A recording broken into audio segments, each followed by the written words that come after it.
Yes, so I've recorded these 28 pieces. It's a full cycle consisting of 28 pieces by Mario Castelnuovo-Tedesco. They are written over poems by Juan Ramón Jiménez. He wrote this huge collection of 138 poems, all called Platero y Yo, or he wrote them in 1914. And this music is really beautiful. He's going into every single corner of the classical guitar, and he really shows all the different ways you can express yourself on the guitar.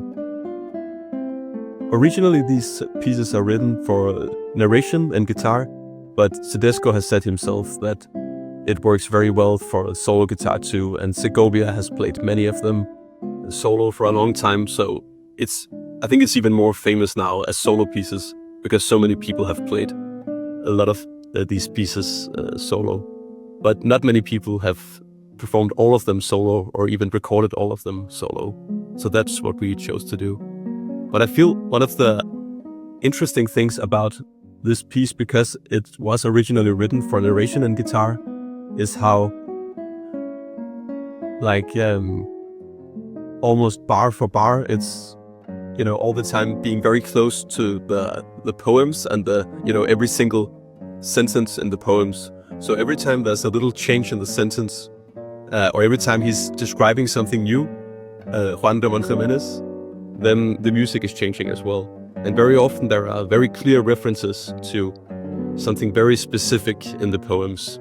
For example, when he's calling for Platero in the beginning, the very first piece, Platero, when he's calling for Platero, he's saying Platero, and then you hear this Platero. You can even hear the actual words in the music.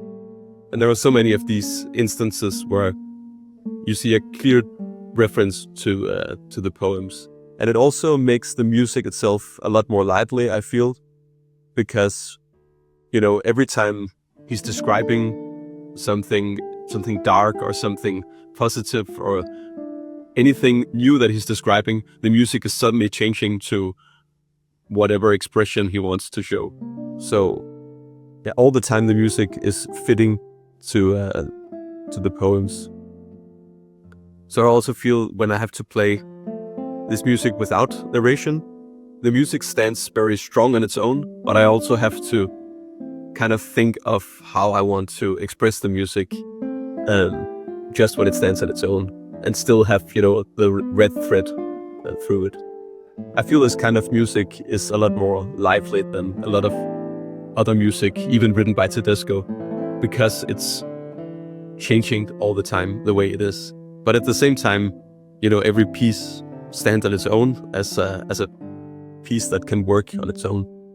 But I feel a lot of people have played just a few pieces, but when you hear all these 28 pieces, next to each other, kind of being compared to each other, you really see how strong a work it actually is, because every piece works on its own, but also it has a function in the whole cycle, I feel. So it really, it's worthwhile to actually go through all these 28 pieces.